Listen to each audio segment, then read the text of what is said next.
queremos, ó Pai, te agradecer pela tua palavra e ver ali nas instituições, ó Senhor Deus, do Velho Testamento, com relação aos sacrifícios, ó Senhor Deus, todas essas coisas apontando para a perfeição de Cristo Jesus, aquele que seria oferecido por oferta pelo pecado e seria aceito porque ele não tinha pecado, porque era puro, porque era o Cordeiro de Deus sem defeito.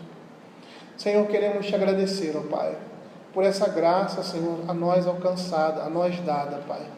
E queremos te pedir, ó Senhor Deus, que agora, na exposição da tua palavra, o Senhor esteja juntando, Senhor, a tua palavra que foi lida desde o início, os cânticos que foram, Senhor, entoados, ó Pai, com a pregação, Senhor, que será feita aqui nesse momento. E que possamos ser edificados, ó Senhor Deus, que possamos ser, Senhor, consolados, instruídos, Pai, para vivermos em santidade de vida, Senhor, para vivermos nesse mundo, agradando ao Senhor, ó Pai. É o que nós pedimos, em nome de Jesus. Amém. Queridos, vamos abrir a palavra do Senhor, que se encontra em Hebreus, capítulo 11. Agora, os versos 9 em diante. Na semana passada, nós iniciamos o livro de Hebreus, ou seja, demos continuidade ao livro de Hebreus, no capítulo 11, no verso 8, falando sobre a fé de Abraão. Eu gostaria de relembrar algumas coisas que dissemos.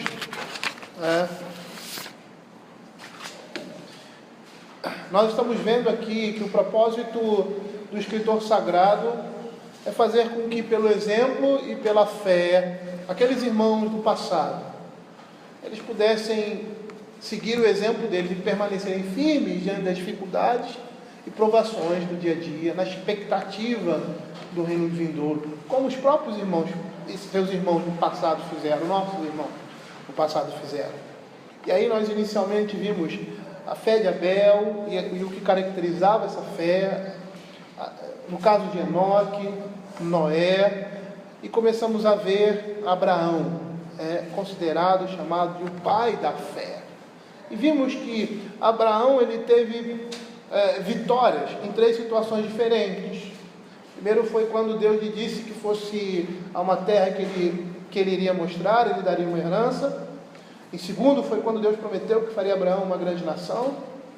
Em terceiro, a situação quando o Senhor o chamou para sacrificar seu filho, pois queria mais uma vez testar sua fé.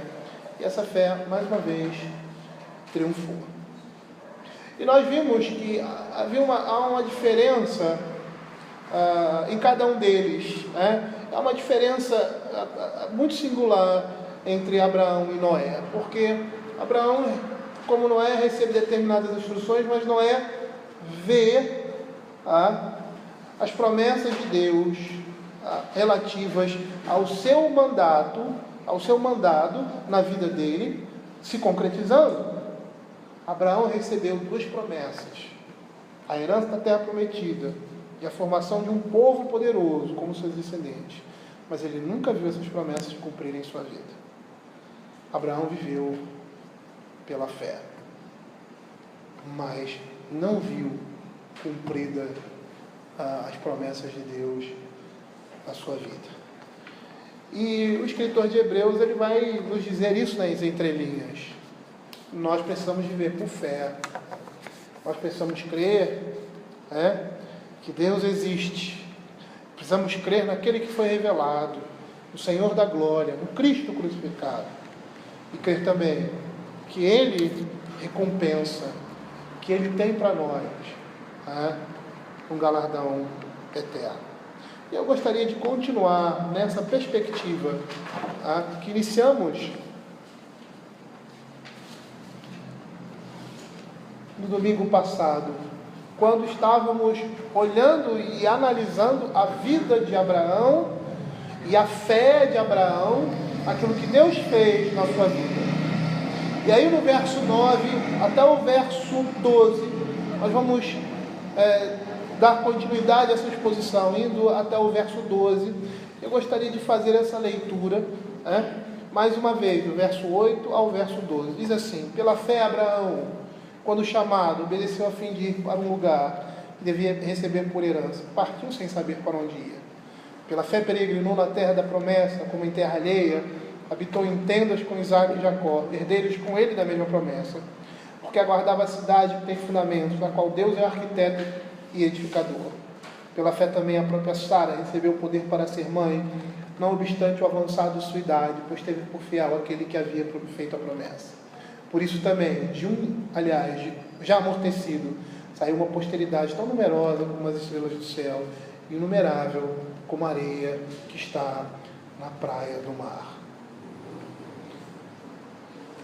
O verso 9 diz assim: pela fé peregrinou. E continuando, o autor continuando na perspectiva, ou seja, mostrando a fé de Abraão, e essa fé, como a de todos os outros, era um exemplo a ser seguido por esses irmãos, no sentido de permanecerem fiéis, permanecerem nas pisadas do Evangelho, apesar de todas as dificuldades, porque aqueles que vieram antes deles, que permaneceram na fé, receberam as promessas, mas não viram essas promessas concretizadas nas suas vidas, mas viveram como se tivessem essas promessas sido cumpridas.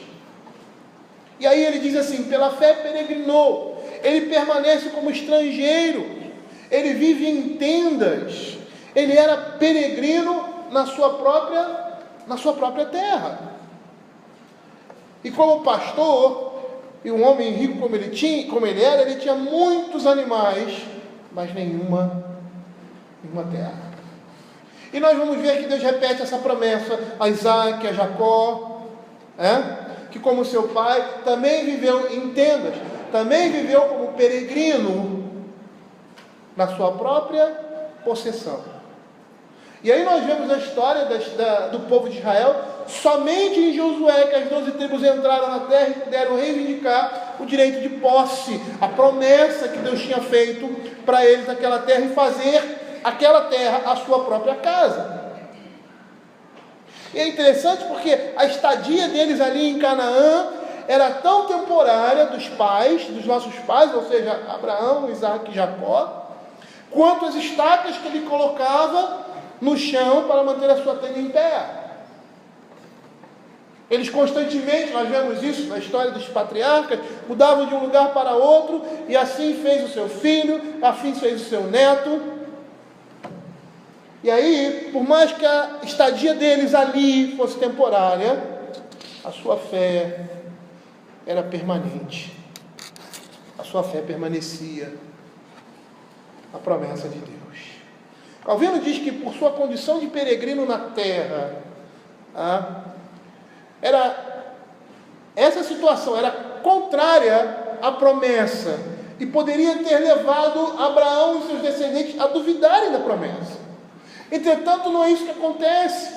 A sua fé é tão extraordinária que levou ele a resistir bravamente a essa tentação de duvidar da promessa de Deus com relação à posse da terra.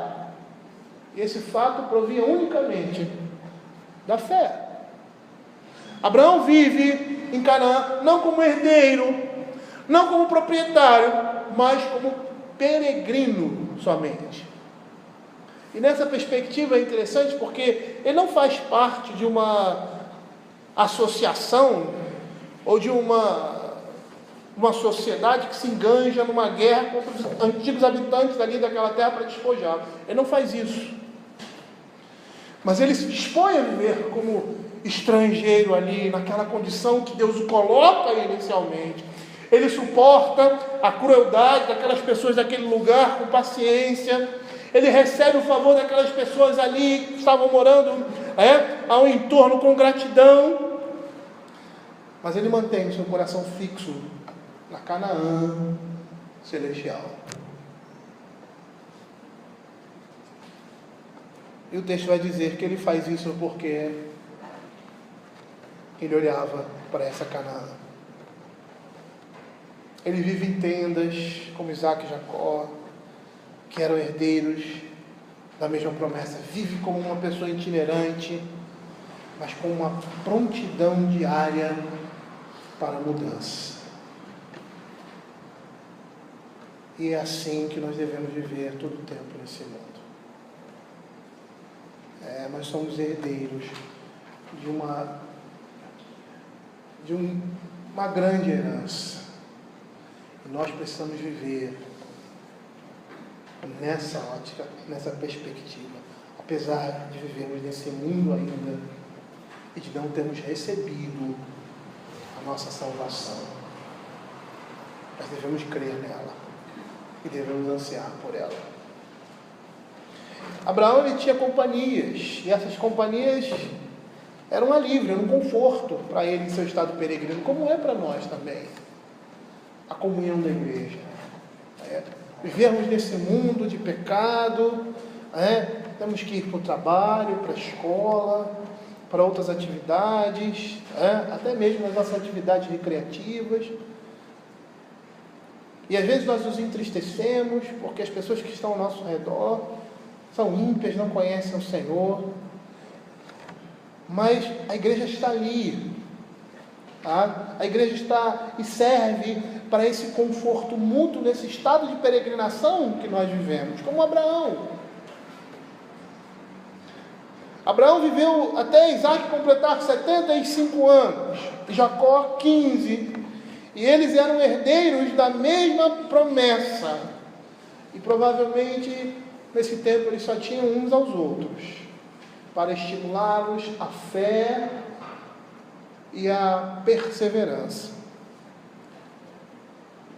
Matthew Henry vai dizer que todos os santos eles são herdeiros da mesma promessa. E é interessante porque nós vamos perceber que a promessa é feita aos que creem e aos seus filhos, e tantos quanto o Senhor chamar. E nós vamos ver também a própria condição de Abraão, e na nossa própria condição, dizendo Matthew Henry, que é um prazer ver filhos e pais peregrinando juntos nesse mundo como herdeiros da herança eterna. E é interessante porque nessa condição, um está estimulando os outros. A promessa é feita a nós e ela se estende aos nossos filhos. E nessa peregrinação, como é prazeroso ver pais e filhos se preparando para o reino eterno. Matthew Henry vai dizer que a fé dos pais, com frequência, gera bênçãos na vida dos seus descendentes. E foi isso que aconteceu no caso de Abraão. Ele viveu como peregrino por causa da promessa, e seus filhos seguiram o seu exemplo, aguardavam a promessa de Deus. Mas por que eles viviam dessa forma?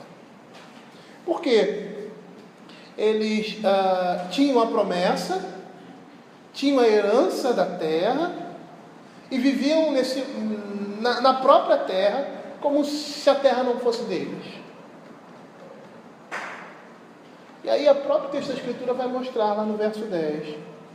Por que pela fé ele peregrinou? Por que peregrinou na terra da promessa, como em terra alheia, habitando em tendas com Isaac e Jacó? Por que esperar todo esse tempo? Por que esperaram todo esse tempo? Por que viveram dessa forma ali? Por que eles não voltaram para o lugar anterior de onde eles saíram?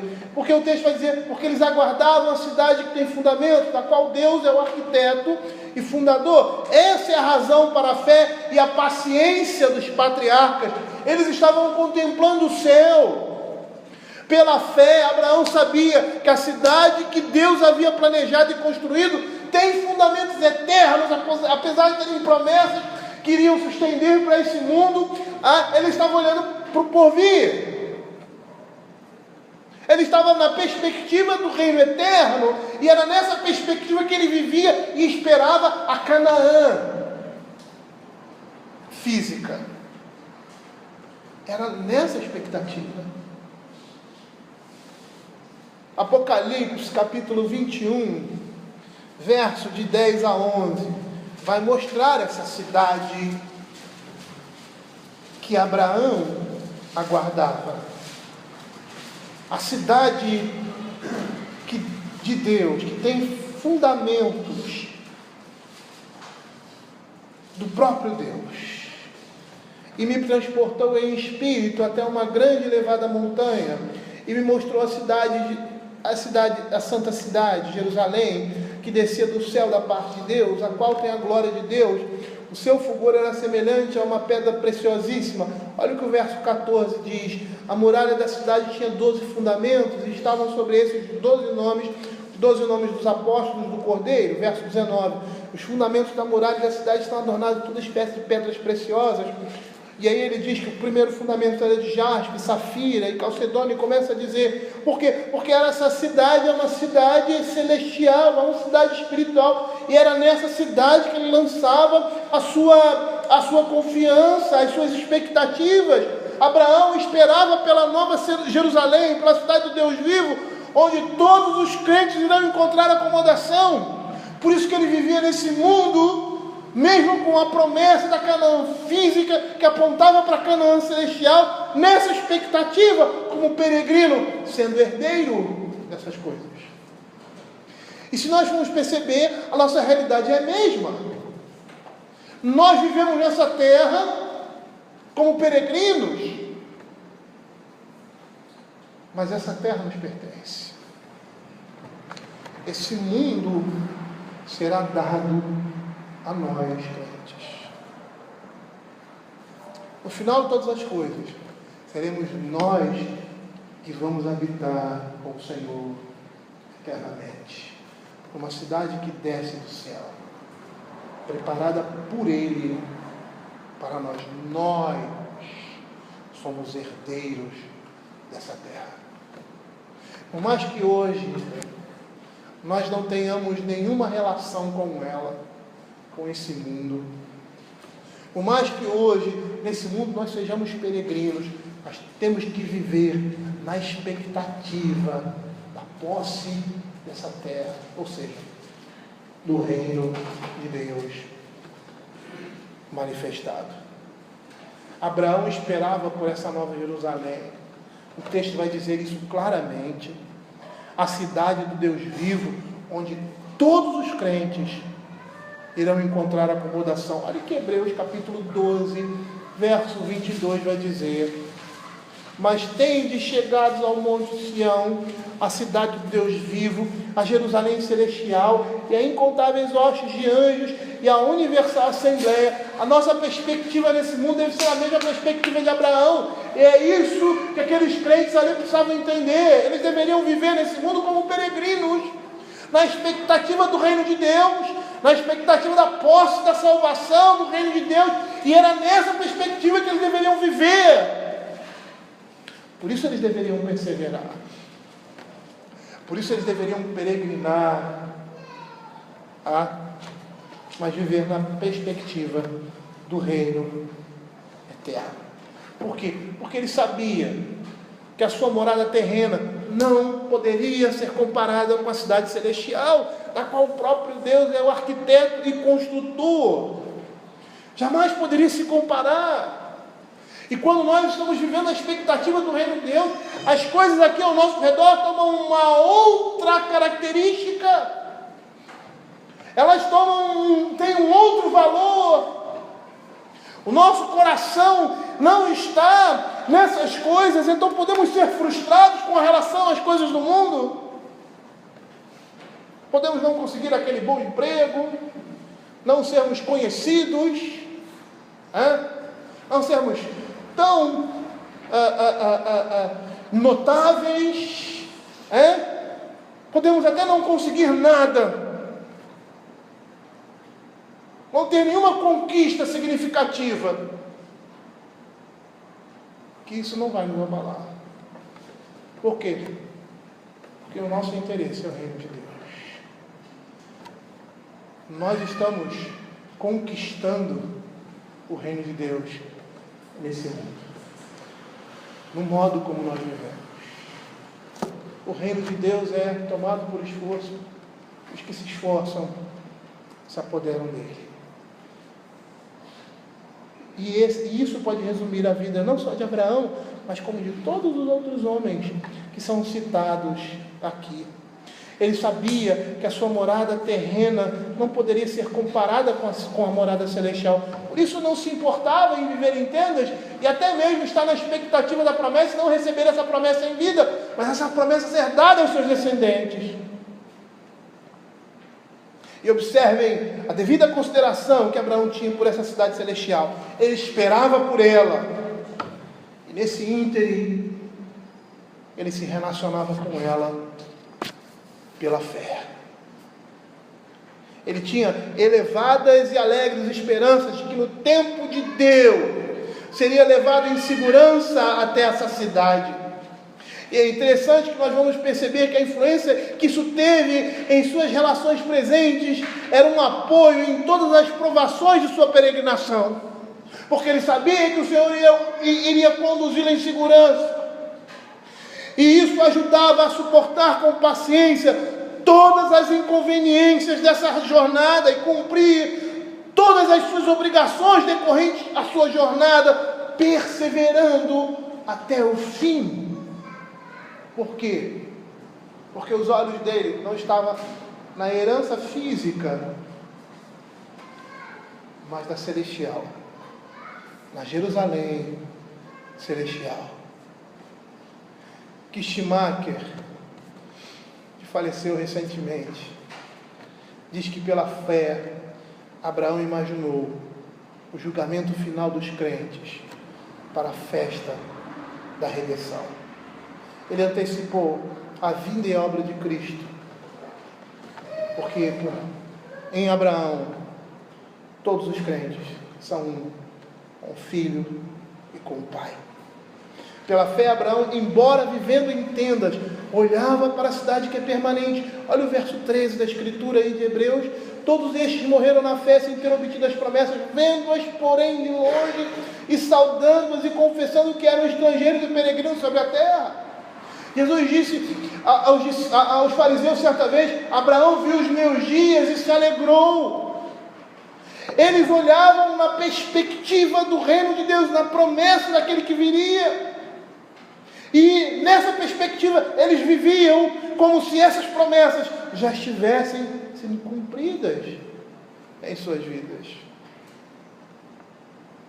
Olha o que o verso 14 vai dizer: porque os que falam desse modo manifestam estar procurando uma pátria, se na verdade se lembrassem daquela de onde saíram, teriam oportunidade de voltar, mas agora aspiram a uma pátria superior, isto é, celestial. Por isso Deus não se envergonha dele, de ser chamado seu Deus, porquanto lhes preparou uma cidade.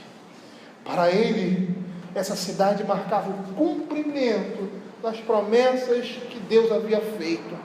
Portanto, Abraão não estava olhando para o processo da salvação, mas estava olhando para a conclusão da sua salvação. O escritor de Hebreus diz que ele aguardava a cidade que tem fundamento, da qual Deus é o arquiteto e fundador. E ao usar essa expressão, o autor está fazendo uma comparação daquilo que é construído por mãos humanas, que é material, que é terreno, refletindo a estabilidade do homem, que é o seu criador, que seria o seu criador, com aquilo que é construído por Deus, refletindo a natureza de Deus, a eternidade da vida celestial que se adequa à natureza de Deus. Deus chama o seu povo a uma herança, e é essa herança que ele diz aqui, que tem fundamentos, e que esses fundamentos são eternos, porque são sustentados em Deus. Deus chama o seu povo a essa herança. E essa herança não é imediatamente possuída. Nós precisamos esperar por ela. Como que nós esperamos por ela? Peregrinando. Ou como diz lá o texto, no verso 37, cerrados pelo meio, mortos a fio da espada, peregrinos, afligidos, maltratados. É dessa forma que esperamos o reino vindouro. Mas nós precisamos ter certeza que essa promessa é segura.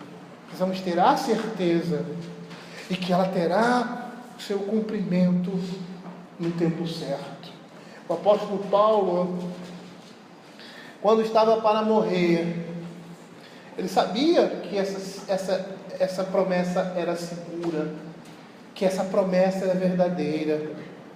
E ele diz lá em 2 Timóteo, capítulo 4, verso 7, porque ele viveu na expectativa dessa promessa.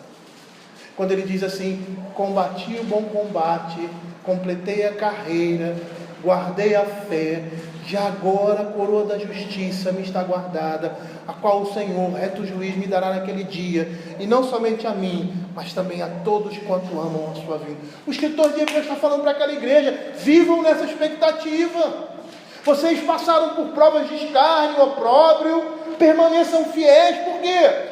Porque, a exemplo dos nossos irmãos que viveram nesse mundo, eles viveram na expectativa do reino de vindouro, e por mais que não recebessem as promessas, eles receberam a consolação dessas promessas.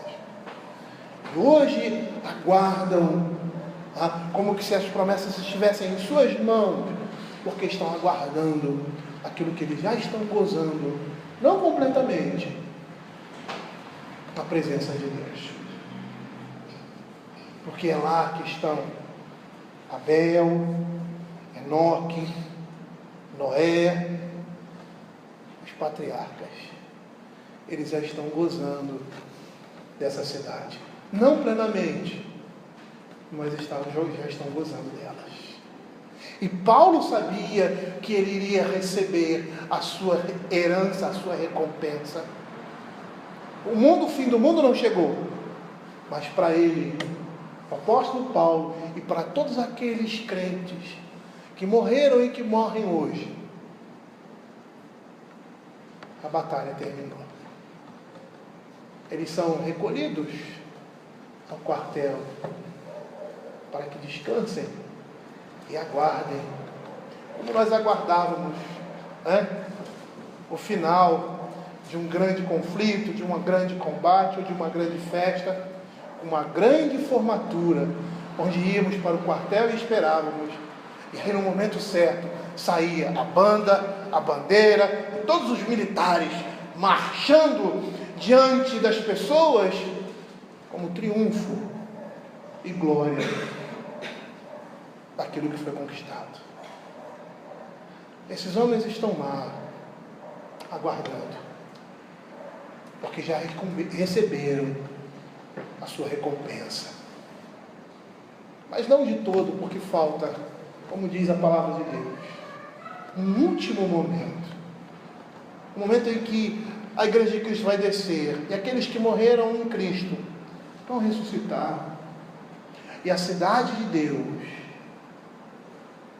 a cidade santa, irá descer. E nós iremos viver eternamente essa Canaã celestial. É nessa expectativa que Abraão viveu.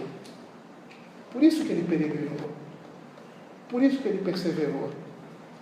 Porque ele olhava para a cidade que tem fundamentos.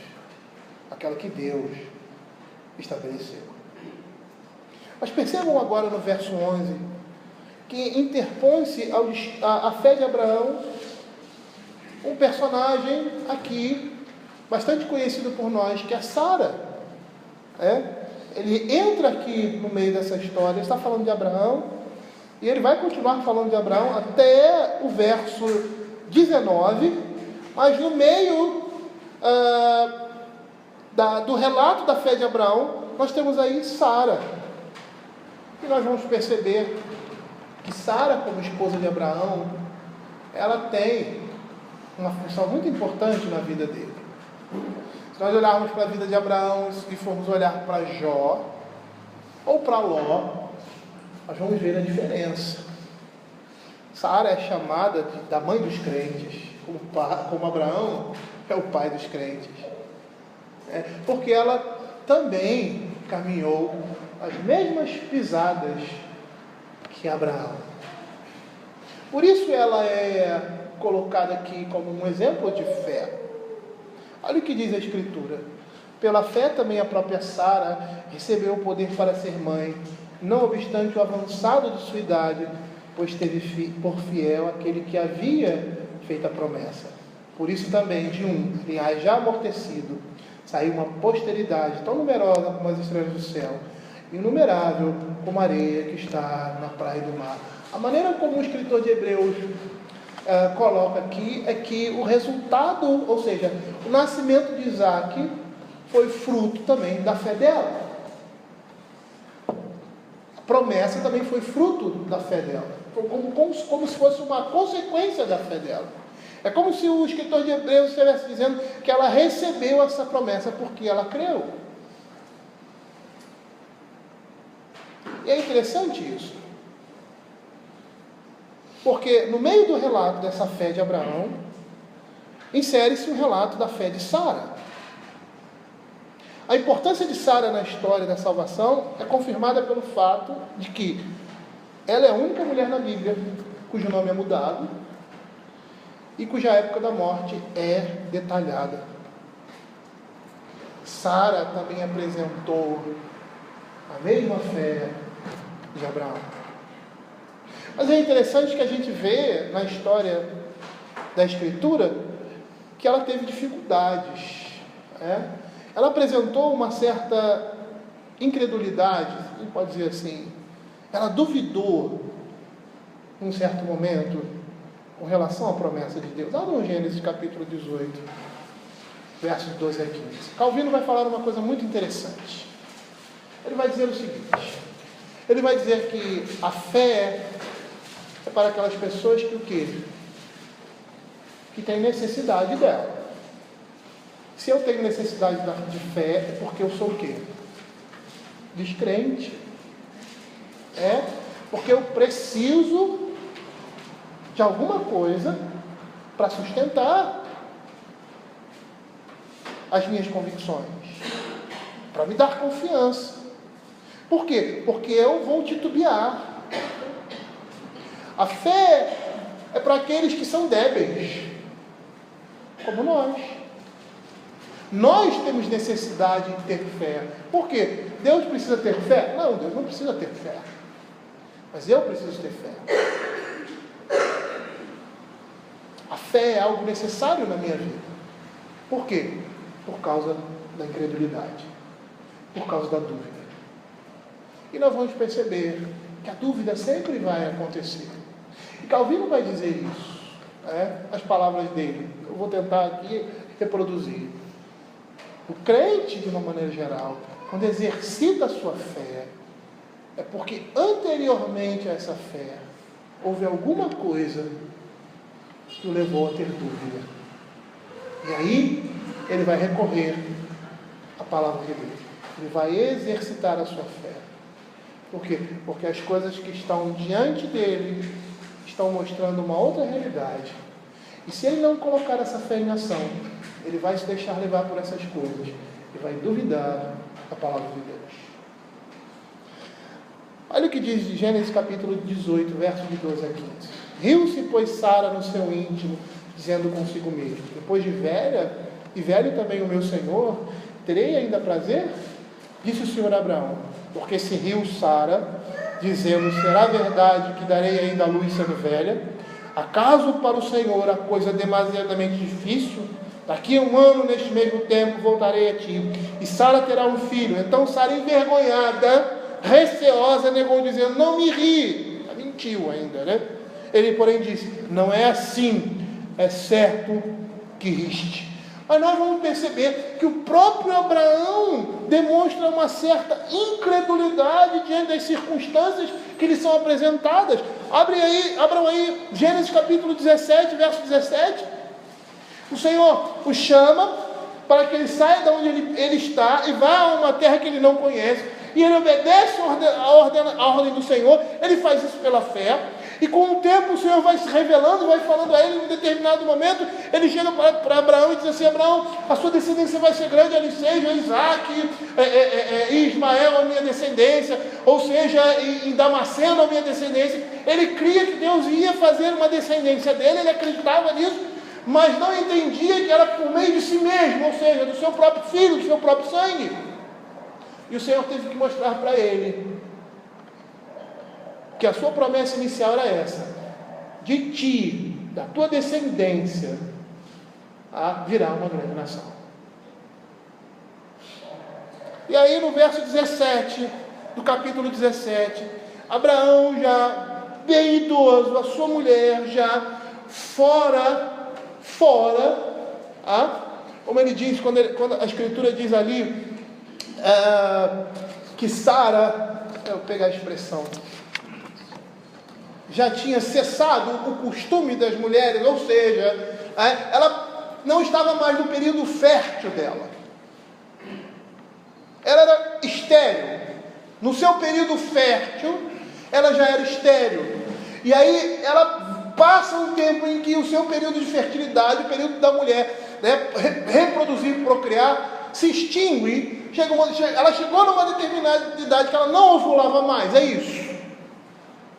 E foi naquele momento que a promessa se cumpriu. Olha o que diz: então se prostrou Abraão, rosto em terra, e se riu e disse: um homem de 100 anos a um homem de 100 anos há de nascer um filho. Ou seja, não só ela não tinha mais condições, mas ele também não. Dará à luz Sara com seus 90 anos. Ele duvidou diante das circunstâncias. E olha, sabe o significado de um nome de Isaac? Isaac é ele ri. Dessa forma, Deus respondendo ao riso dúbio de Abraão e de Sara, é como se ele estivesse dizendo: você riu, eu porém estou para cumprir as minhas promessas com alegria.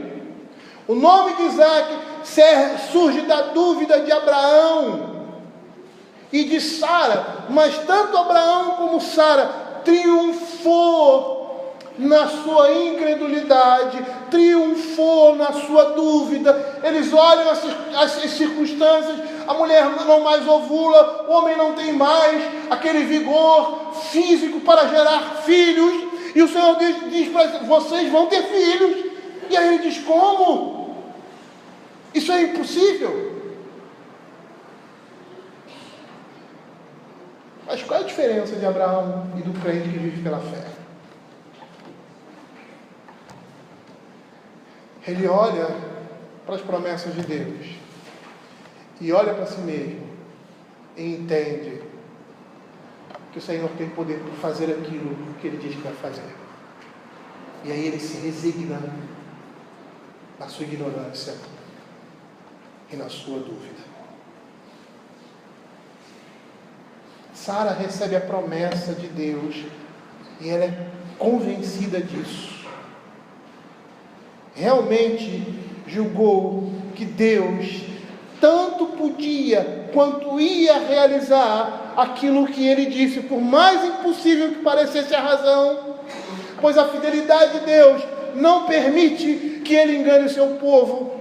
Calvino vai dizer que Sara corrigira a sua desconfiança ao ser advertida, e sua fé foi reconhecida e enaltecida por Deus, como nós vemos lá em Gênesis capítulo 18, verso 14, quando o anjo diz assim: acaso para o Senhor a coisa demasiadamente difícil? Daqui 1 ano neste tempo voltarei a ti e Sara terá um filho. E nesse momento ela se resignou, nesse momento ela percebeu a ignorância, a sua pequenez, e percebeu que Deus tinha poder para fazer aquilo que ele estava dizendo. A Escritura vai dizer que tanto Abraão como Sara tiveram por fiel aquele que havia feito a promessa. Gênesis capítulo 21, verso 19: porque considerou que Deus era poderoso até para ressuscitá-lo dentre os mortos, de onde também figuradamente o recobrou. Hebreus capítulo 11, 19, que se refere a Gênesis capítulo 21, que é o sacrifício de Isaac. E aí ele vai dizer, no caso de Isaac, porque considerou que Deus era poderoso até para ressuscitá-lo dentre os mortos. Eles foram chocados com a realidade da palavra de Deus. E aí caíram em si considerando que Deus era poderoso para fazer aquilo que ele dizia fazer em corpos amortecidos. Abraão e Sara, nessa situação, ambos deram vazão à sua dúvida, à sua incredulidade com riso. Mas quando Isaac nasce, Sara se ri de alegria, em meio à obra sobrenatural da graça de Deus. Gênesis capítulo 21, verso 1 e 2 e verso 6. Visitou o Senhor a Sara como lhe dissera, e o Senhor cumpriu o que lhe havia prometido.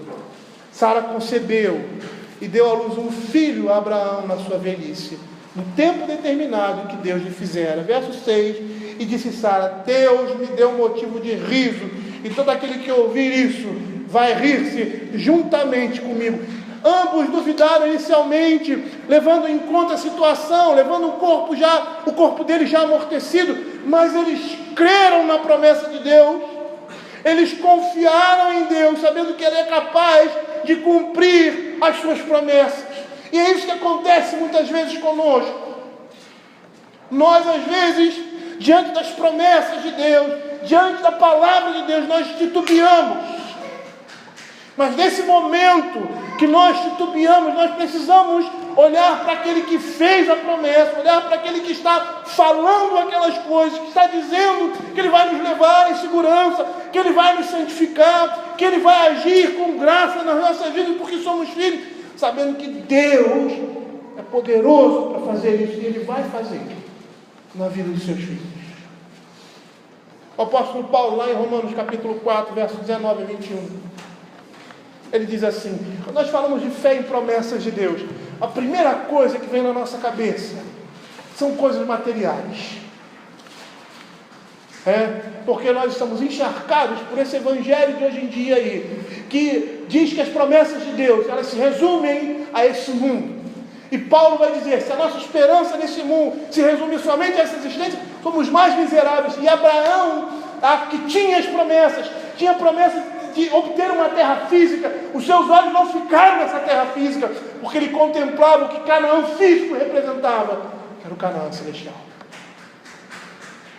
E Paulo vai dizer assim: sem enfraquecer na fé, embora levasse em conta o seu próprio corpo amortecido, sendo já de 100 anos, e a idade avançada de Sara, não duvidou por incredulidade da promessa de Deus, mas pela fé se fortaleceu, dando glória a Deus, estando plenamente convicto de que Ele era poderoso para cumprir o que prometera.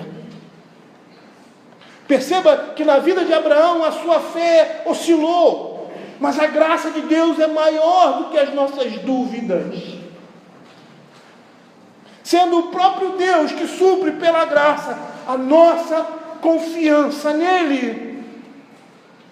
Todo crente tem a necessidade de ver por fé. Por quê? Porque nós somos assaltados constantemente por mentiras desse mundo, pelas circunstâncias que nos fazem duvidar inicialmente da palavra de Deus. E quando exercitamos, ou quando estamos exercitando a nossa fé, nós estamos negando aquilo que a nossa mente, o nosso coração natural não crê, aceitar, e confiamos no Deus da nossa salvação. Abraão não estava preocupado com a sua herança física, apesar de ter nela a chancela de Deus. Ele estava olhando a cidade celestial, na expectativa dessa cidade terrena. Mas os seus olhos estavam lá. E é dessa forma que ele vivia. Por isso não importava para ele peregrinar. Não importava viver em tendas. Percebam que o que acontecia na vida de Abraão não tinha importância devida para ele como reino de Deus. Por isso ele peregrinou. Por isso aqueles crentes são chamados a perseverar e a sofrer nesse mundo por causa do Evangelho. Por quê? Porque a nossa perspectiva é o reino eterno. Por isso que nós temos que estarmos contentes em toda e qualquer situação. Por quê? Porque a nossa perspectiva é o reino de Deus. Não é nos alienarmos do mundo mas é viver no mundo como se dele nós não fôssemos, porque a nossa perspectiva é o reino de Deus. É isso que o escritor de Hebreus está querendo ensinar aquelas pessoas. Por isso ele está dizendo assim, olha, permaneçam firmes. Cada um de nós tem uma batalha aqui na vida. Cada um de nós. Problemas, dificuldades, perseguições, lutas contra o pecado. Mas nada disso tem valor em si mesmo. Por quê? Porque todas essas coisas estão subjugadas ao reino eterno. Então não importa a situação em que eu esteja vivendo. O que importa é viver em fidelidade nessas situações. Por quê? Porque eu estou caminhando para a Canaã celestial.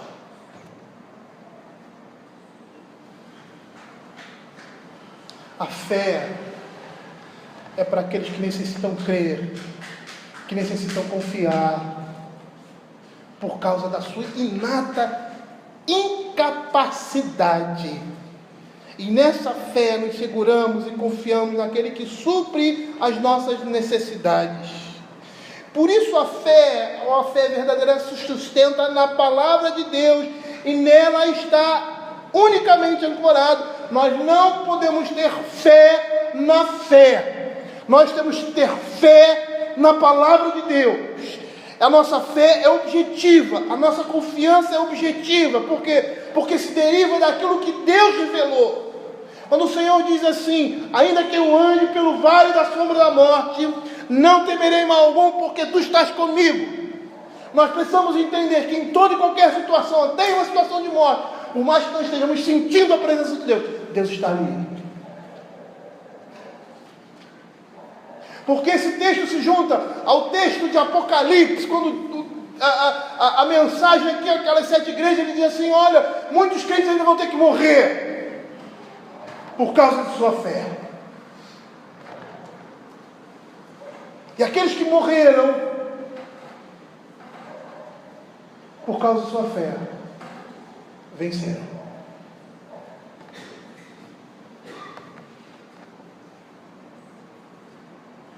É na palavra de Deus, é nela, aquilo que ela fala, aquilo que Deus se revela, como Ele se revela, na sua vontade, é nessas coisas que nós temos que confiar e lançar a nossa expectativa. Deus prometeu, ordenou e nos instruiu na sua palavra, para que por ela vivamos pela fé. Matias vai dizer que Sara recebeu os frutos e a recompensa por sua fé, que foi a virtude de conceber. A virtude de conceber foi como fruto e recompensa da fé de Sara e de Abraão. Calvino também segue esse mesmo pensamento, dizendo que o milagre que Deus realizou no nascimento de Isaac era produto da fé de Abraão e Sara, por meio da qual se apossaram do poder de Deus.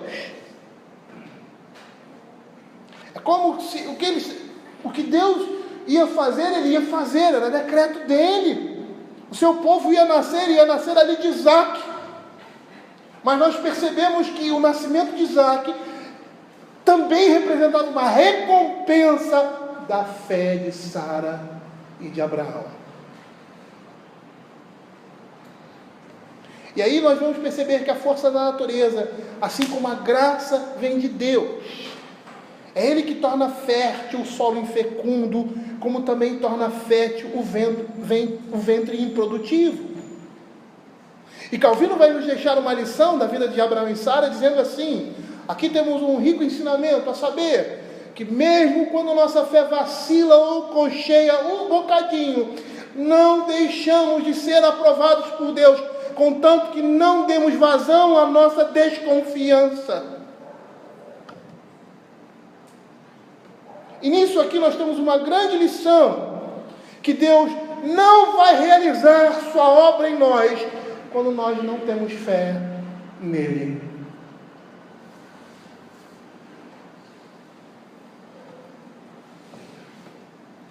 E sabe qual é o exemplo que nós temos na Escritura? Um exemplo muito mal utilizado. Aqueles homens que foram curados, e que todas as vezes que o Senhor chegava e dizia para ele: a tua fé te salvou. E todas as vezes que isso ocorre, o que está em foco ali é a salvação da alma. Algumas pessoas pensam assim: porque ele teve fé, ele foi curado. Porque quem não tem fé não é curado. Isso não é uma verdade necessária. Por quê? Porque todas as vezes que ele disse: vai, a tua fé te salvou, ele estava dizendo não com relação à cura que ele fez, mas em relação à salvação da alma. Porque todos aqueles homens que foram diante do Senhor Jesus pedir uma cura física, eles receberam muito mais do que isso. Eles receberam a cura das suas almas. Abram Lucas capítulo 17. Lucas capítulo 17, verso de 11 a 19. Olha que interessante essa história.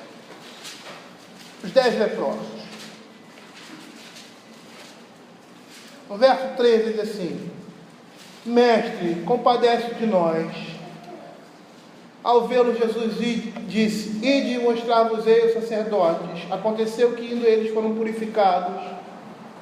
No caminho, parece que a ideia é essa aqui. No caminho, o Senhor Jesus está passando em determinado local e tem um grupo de pessoas, 10 leprosos. E aí eles chegam em coro, assim: mestre, compadece de nós, ou seja, nos cura, Senhor. Porque eles já ouviram falar que o Senhor Jesus tinha poder para curar. E aí o Senhor diz para eles assim: saiam daqui e vão para os sacerdotes. E eles vão para os sacerdotes, porque esse era o comportamento com relação à lepra. As pessoas iam aos sacerdotes de tempos em tempos ver se a lepra tinha sumido e tal, e tem todo aquele processo que nós já lemos ali, acho que no livro de Levíticos. E eles foram, e no momento que eles estavam indo, eles foram curados. Olha o que o verso 15 diz: um dos 10, vendo que fora curado, voltou, dando glória a Deus em alta voz, e prostrou-se com o rosto em terra aos pés de Jesus, agradecendo-lhe. E este era samaritano. Ele deu glória a Deus. Ele prostra, ele tem uma atitude de adoração diante do Senhor.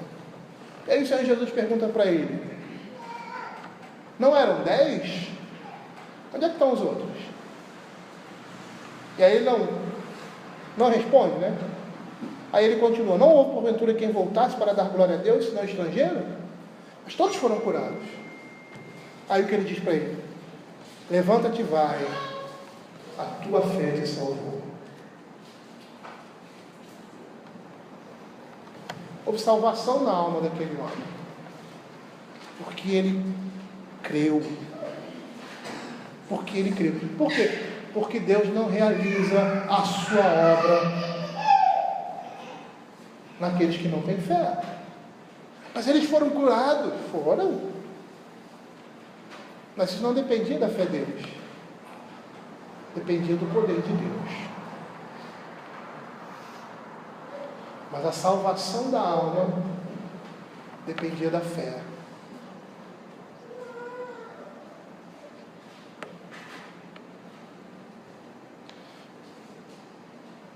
Deus não vai realizar a sua obra em nós quando não temos fé nele. E por que ele não realiza a sua obra? Porque ele depende da fé das pessoas, que é dom de Deus. A fé do homem é dada por Deus. A fé salvífica é dada por Deus. E por que ele não realiza? Por que o pastor está falando isso? Porque é isso que o texto da Escritura vai nos dizer. Deus não realiza a sua obra de salvação na vida de quem não tem fé. Mas espera aí. Então ele não depende da fé das pessoas? Não, depende. Porque a fé é dom de Deus, é Ele quem dá. Então, se é Ele quem dá a fé, Ele não depende da fé das pessoas para realizar as suas obras. Mas então como é que funciona? Funciona da seguinte forma. É preciso, ou seja, é porque aquele que se aproxima de Deus deve crer que Ele existe e que se torna galardoador dos que o buscam. Deus não tem prazer de abençoar aqueles que não foram agraciados por Ele com a fé que foi dada aos santos. Deus não tem prazer de abençoar aqueles que não foram agraciados por Ele com a fé que foi dada aos santos. Abram aí Mateus capítulo 13, verso 58. Olha o que a Escritura vai dizer.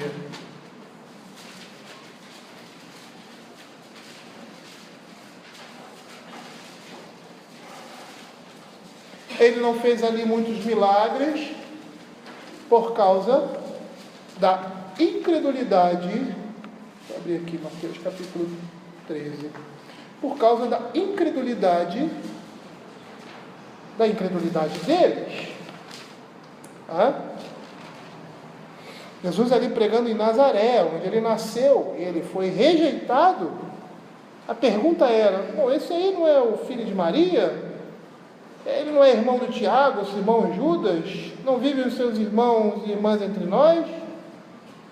E escandalizavam-se nele.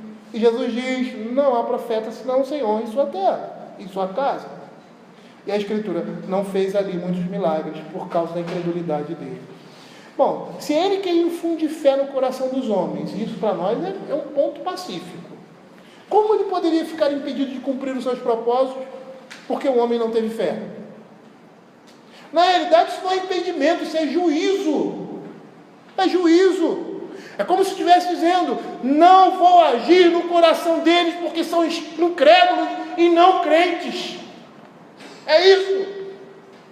Para mostrar que a incredulidade é um pecado que Deus rejeita. Esses textos estão aqui claramente diante de nós, chamando os crentes a exercitar a sua fé, porque somente nós temos a capacidade, não em nós, mas no dom que nos foi dado, de exercitar a nossa fé. Por isso esses textos da Escritura nos são escritos, para que nós exercitemos a nossa fé e façamos como Abraão fez. Vença a dúvida, vença a incredulidade, que é algo natural da nossa natureza humana.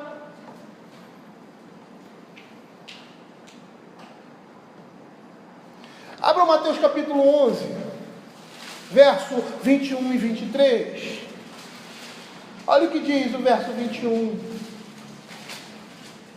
Ai de ti, Corazim, ai de ti, Betsaida, porque se em Tiro e em Sidom se tivessem operado os milagres que em vós se fizeram, há muito que elas se teriam arrependido com um pano de saco e cinza. Verso 23. Tu, Cafarnaum, elevar-te-ás porventura até o céu, descerás até o inferno, porque se em Sodoma se tivessem operado os milagres que em ti fizeram, teria ela permanecido até o dia de hoje. Se compararmos esses dois textos, essa situação com a situação citada anteriormente, veremos aqui que Deus previu o arrependimento deles. Ele previu, para aqueles que dizem que a eleição é uma previsão prévia, Deus previu que eles vão ser, por isso escolheu. Deus previu que se ele agisse da mesma forma que agiu naquelas cidades, ali, aquelas cidades da antiguidade se converteriam, mas ele não fez isso, porque ele não os elegeu, ele não os alcançou. Percebam que esses que foram rejeitados eram menos dos descrentes que estavam sendo alvo da palavra de Deus, da sua obra no ministério de Cristo. Eram menos descrentes.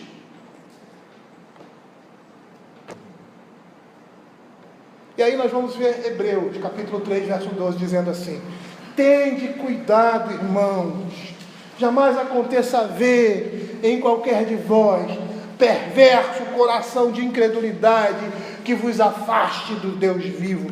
A incredulidade, a desconfiança, A dúvida nos afasta de Deus, mas a fé nos aproxima dele e nos faz esperar nele. A Escritura está nos chamando a vencer a incredulidade e a dúvida, que são características naturais nossas do ser humano e que estão presentes na nossa existência e que precisam ser mortificadas, que precisam ser apagadas com o exercício da fé. E nós vamos perceber que um dos maiores atos de fé é não entendermos as coisas que estão acontecendo, mas confiarmos em Deus e em sua direção, porque Ele é um Deus que tem cuidado de nós. Principalmente quando nós somos injustiçados e estamos em infidelidade diante do Senhor. É isso que o escritor de Hebreus está querendo nos mostrar. Por isso ele diz: se retroceder, nele não se compraz a minha alma. Nós, porém, não somos os que retrocedem para a perdição. Somos, entretanto, da fé para a conservação da alma.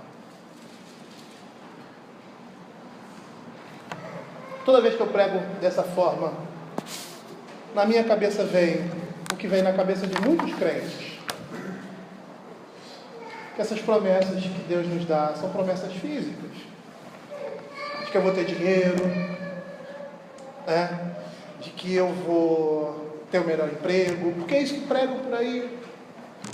De que eu não vou ser perseguido, que eu sou cauda, eu não sou, que eu sou cabeça, eu não sou cauda.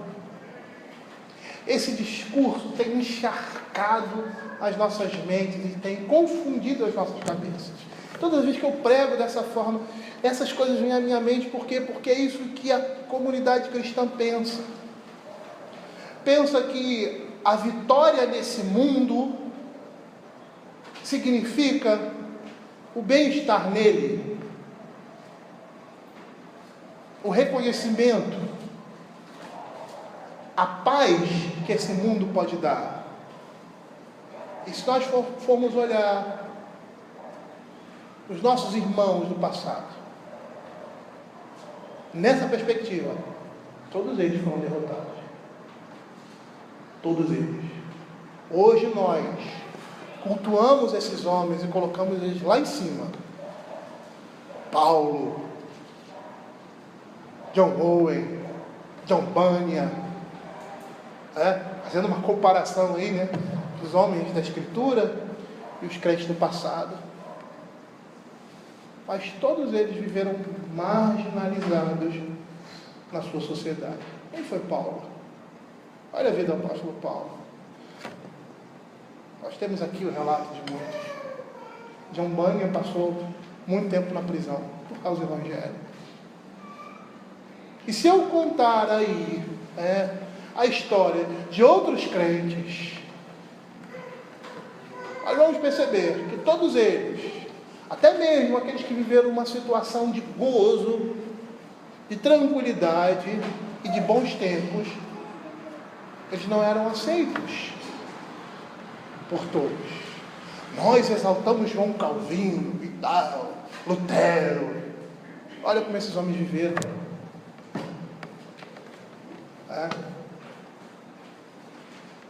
A vida deles não foi fácil por causa do Evangelho. Todos eles.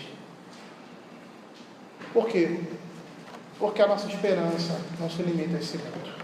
Se nós estamos vivendo uma vida tranquila hoje, devemos dar graças a Deus e aproveitar esse momento. Mas nós sabemos que, por mais tranquilidade que tenhamos, não é tranquilidade. Porque você lá no seu trabalho, lá na sua escola, na sua vizinhança, uma pessoa se levanta contra você, às vezes, sem motivo. Sem motivo. Por quê? Porque você é luz. E por mais tranquilidade que nós tenhamos, nós temos uma certa perseguição. Porque no dia que você tiver que optar entre o reino de Deus, entre fazer a vontade de Deus e fazer a vontade dos homens, aí você começa a ser desprestigiado, você começa a ser escanteado, ser visto desconsiderado, colocado de lado, ou qualquer outra coisa assim. E num momento ou no outro, nós vamos passar por uma situação como essa. Nós vamos ter que optar, vamos ter que mostrar. Às vezes vivemos na nossa realidade, o nosso trabalho, trabalho e escola, bem com todo mundo. Mas no momento em que tem de se fazer a diferença entre aquilo que é justo e aquilo que é impiedade, e nós tomamos o caminho da justiça, os ímpios se levantam contra nós. Não é nesse mundo que nós vamos esperar bonança. Não é nesse mundo que nós vamos ser aplaudidos. Podemos até ser aplaudidos pelos nossos irmãos da igreja, pela igreja hoje, que aplaude e amanhã está se voltando contra os seus ministros. Como a gente muito vê por aí. Não é nesse mundo que a gente vai receber aplauso. Não é nesse mundo que a gente vai receber a coroa. É no mundo por vir. Mas se nós estamos gozando dessa paz, dessa tranquilidade, dessa harmonia, louve a Deus por isso. Aproveite esses momentos. Mas se prepare para os momentos de dificuldade por causa do Evangelho. Porque você vai ter que fazer isso. Você vai ter que se chocar com aquela pessoa que nós, como pastores, no seu dia a dia, na sua vida familiar, tem um testemunho duvidoso, e aí você vai ter que, como pastor, agir. Você vai ter que, no seu trabalho, na sua esfera de ação, ter que tomar uma atitude onde a justiça e o Evangelho prevaleçam. E aí você vai ter problemas. Nós vamos nos deparar com isso, mas nós não podemos nos acovardar. Por mais que nós estejamos sendo perseguidos, espoliados, nem mortos, nós temos que ter a mesma postura dos nossos irmãos no passado. Não nos deixar levar pela situação e permanecer firme e fiel ao Senhor das nossas vidas. Por quê? Porque nós não somos do que retrocedem para a perdição. Somos da fé para a conservação da alma. E se por um acaso nessa jornada nós vacilarmos, nós podemos voltar atrás, nos arrepender do nosso pecado e fazer a coisa certa. Os que, como diz Provérbios 28:13, os que encobrem suas transgressões jamais prosperam, mas os que a confessam e a deixam alcançarão a misericórdia. Contigo está o perdão para que te temam. E aí nós continuamos a nossa jornada, agora mais fortes. É isso que os escritores hebreus querem nos falar hoje, é isso que a palavra de Deus quer nos falar hoje. É pelo exemplo desses homens e pela expectativa deles do reino eterno. Eles perseveraram nesse mundo e aguardaram e fizeram a vontade do Senhor. Vamos orar.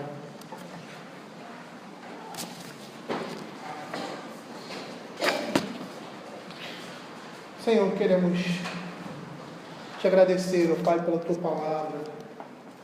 Queremos pedir que essa palavra do nosso Senhor venha consolar o nosso coração, Pai. Possa nos motivar a perseverarmos, ó Pai. Todos nós temos as nossas lutas, as nossas batalhas nesse mundo, Senhor. Precisamos entender que somos peregrinos, ó Pai. Precisamos entender que o Senhor nos chama a sermos fiéis ao Senhor Deus. Dá-nos força e coragem a sermos fiéis, ó Pai. As pequenas coisas, Senhor Deus, comparadas aos nossos irmãos no passado, são pequenas coisas. Para nós são grandes, porque estamos vivenciando essas coisas. Mas não estamos com perigo de vida, nem de morte. Nossos bens não estão sendo espoliados.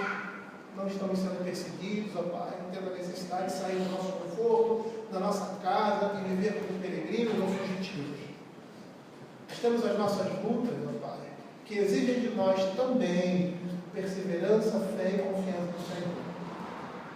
Alguns até vivendo nessa perspectiva de prisão, vendo uma situação apertada, difícil, porque estão cumprindo o seu dever, estão mostrando nas suas atitudes aquilo que Deus chamou a fazer. Que o Senhor esteja consolando o coração destes, ó Pai, fazendo que eles perseverem, independente de resultado, que estejam firmes e confiem no Senhor, sabendo que são peregrinos e forasteiros desse mundo. É o que nós pedimos.